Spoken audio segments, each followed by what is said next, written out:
Hey guys, my name is Ronnie Tran, and I am an undergraduate researcher in Dr. Elena Schbach's lab. We are a plant biochemistry lab that focuses on the model organism Arabidopsis thaliana. My research project is called The Role of a Plant Hormone called Auxin in Leaf Elongation. So within Arabidopsis thaliana and in plants in general, there are a family of kinases called erecta family receptors. These receptors are localized to the plasma membrane and they are activated by their ligand called epidermal patterning factor-like ligands, or EPFL for short.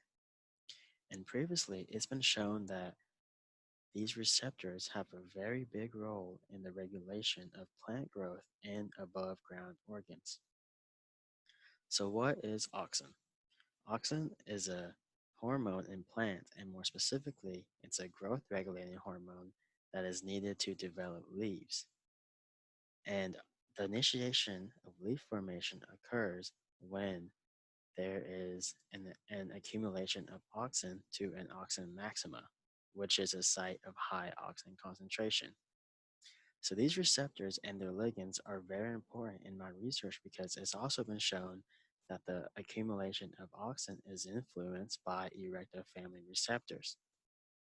And in my project, we are primarily investigating the relationship between these erecta family receptors and their ligands and leaf elongation.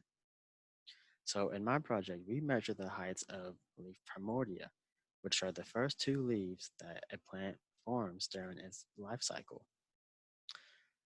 So to measure the heights of the leaves, we would measure from the base of the leaf the point of where it elongates from this undifferentiated zone to the top of the leaf.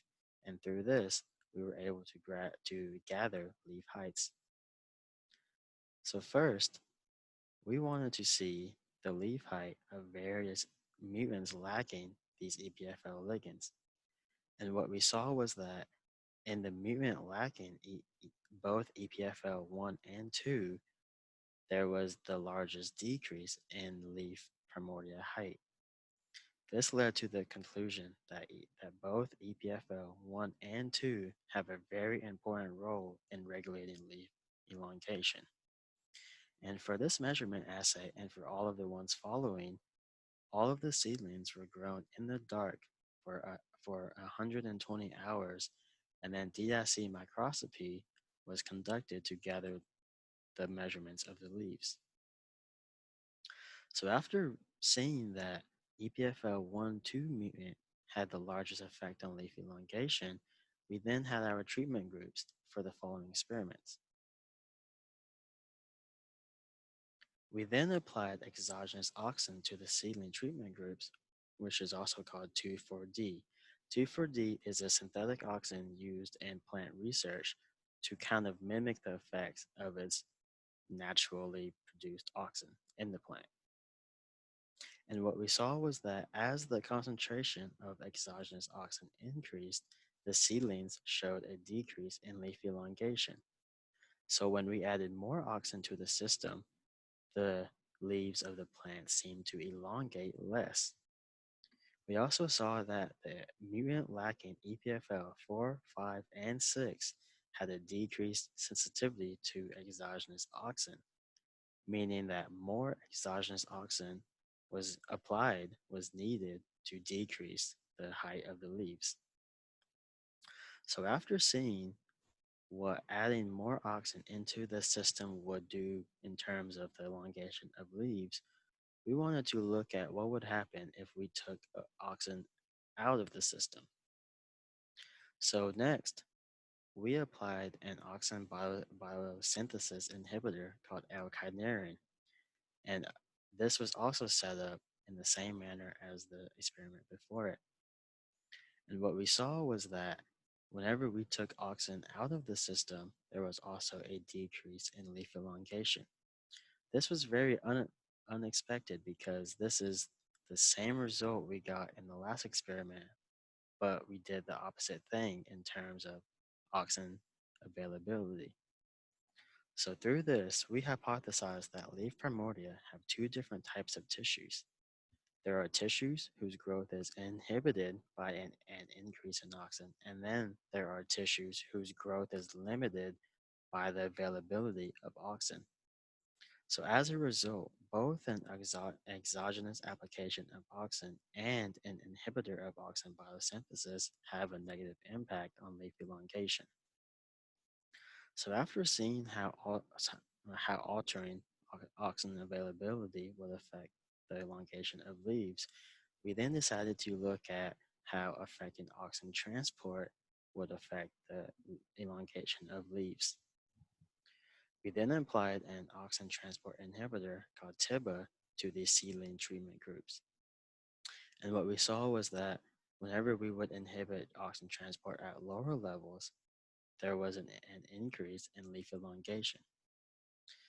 And then we also saw that whenever there were higher concentrations of auxin transport inhibition, leaf elongation was decreased.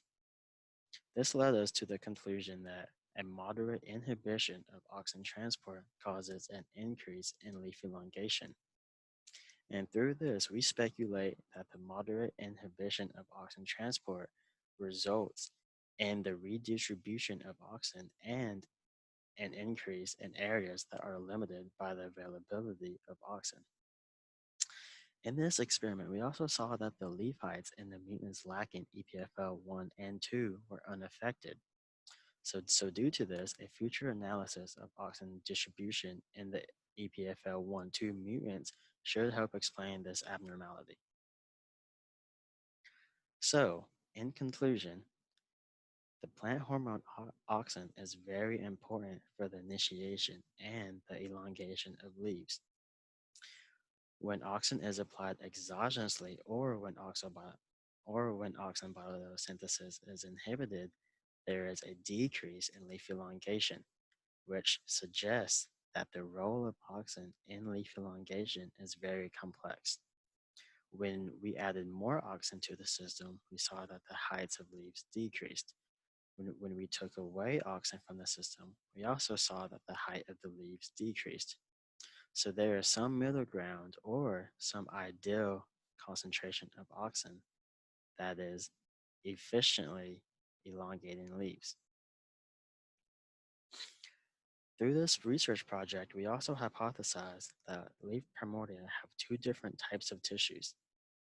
There are tissues whose growth is inhibited by an increase in auxin, and then there are tissues whose growth is limited by the availability of auxin. And also, we saw that APFL mutants have an altered sensitivity to the disruption of auxin metabolism and might have different distribution of auxin. And lastly, I would like to thank Dr. Elena Schbach and my graduate student Daniel De Janeiro. And that is my research poster, the role of a plant hormone called auxin in leaf elongation. Don't forget to like, comment, and subscribe.